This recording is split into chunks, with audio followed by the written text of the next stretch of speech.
we saw a really distinct style of protest in the form of Extinction Rebellion. It was announced that the Met are going to try and push prosecution on all of the activists.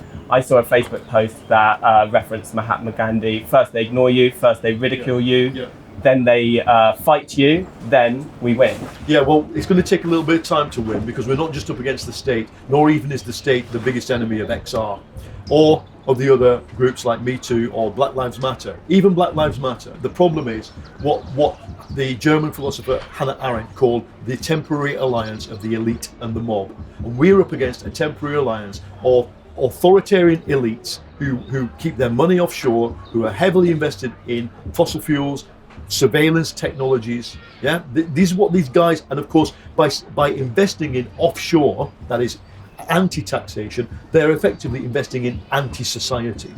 Now, that's on one hand. There are large numbers of people who need to believe that climate change is not real, who need to believe that women are subordinate to men, because in their world will disintegrate in the next 20 years because of the changes we need to make.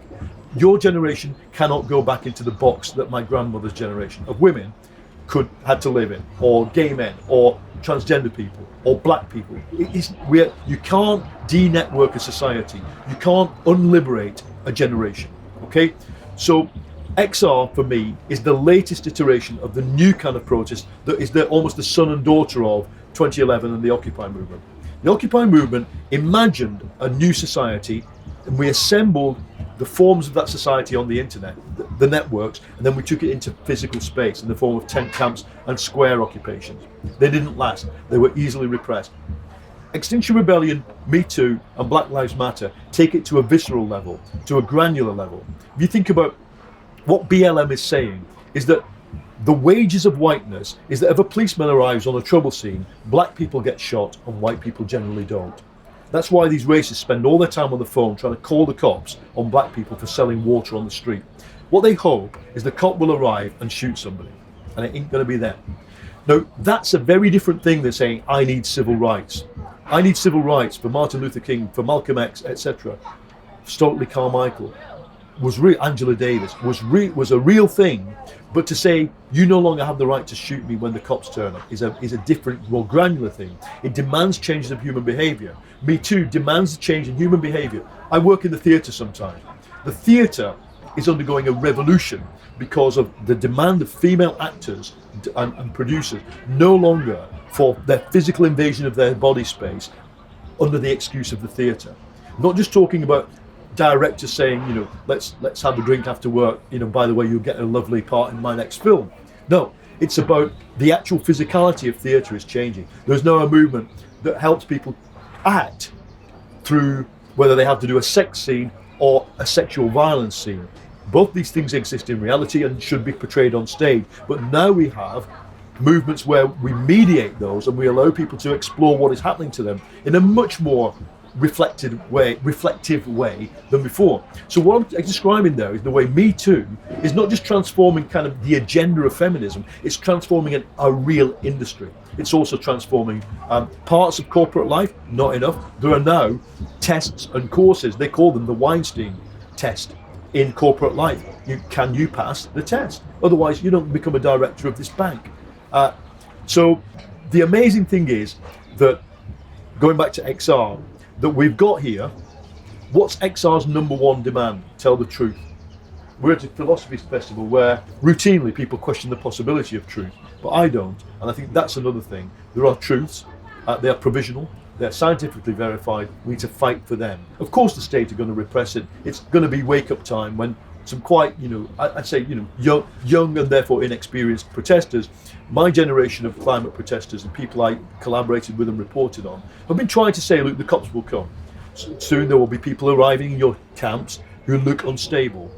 You need to deal with them, in a good way, you need to educate and care for people. But what the cops then do is that they, like the evil doctor, they look at the thing and they go, that's an entity, and this occasionally, it doesn't have to be our police, it can be another country's police, it can be a private security company you've never heard of. They say, what are the illnesses and weaknesses of this thing? How can we make them worse?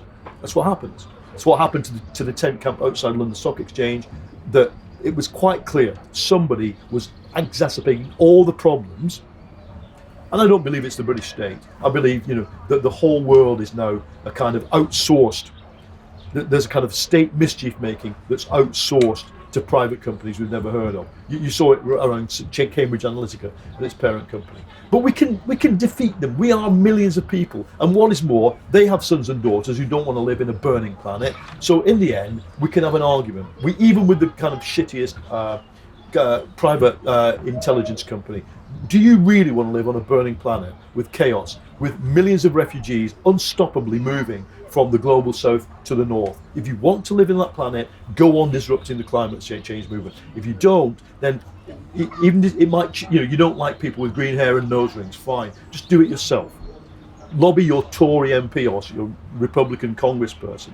Tell them to stop funding climate chaos. For me, although I am critical of institutions like the European Union, IMF, World Bank, the Bank for International Settlements, all the architecture of neoliberalism has been global. And there are people on the left who think that it's a good idea to break it up, break up the Western order. I don't. I want to reform it. I want to reform globalization. I think we're going to need big state intervention into the energy production systems of most big countries. It might need to just be taken by the state and demobilized very quickly with huge losses for the investors. That's something I wouldn't do unless we really had to do it, but it might need to be done. See, I just don't think capitalism can deliver the radical change in consumption and production of energy behaviour that we need in 10 to 15 years. However, I'm obliged to accept we need to try and do it with a radically reformed form of capitalism. We have to. The human resources are not there for an anti-capitalist movement to win elections. The corporations are clinging to the climate model. The economists are clinging to their economic models. So what I want to do in the next 10, 15 years of my life is to, using what we have, institutions like parliaments, economic models, climate science that we have, the institutions that we have, to enact that radical change. It will probably feel like a non-capitalism. There won't be energy giants. There won't be politicians in the pockets of coal and oil and steel companies. They're all gone if we save the planet. But it might still be a market economy with a big state sector, and in my project, a huge wiki sector, a huge open source, collaborative, non-profit sector. That's a good enough goal. I'm 59. I think by the time I die, I think we can actually achieve that. By the time you die, we can solve climate change. For more debates, talks and interviews, subscribe today to the Institute of Art and Ideas at IAI TV.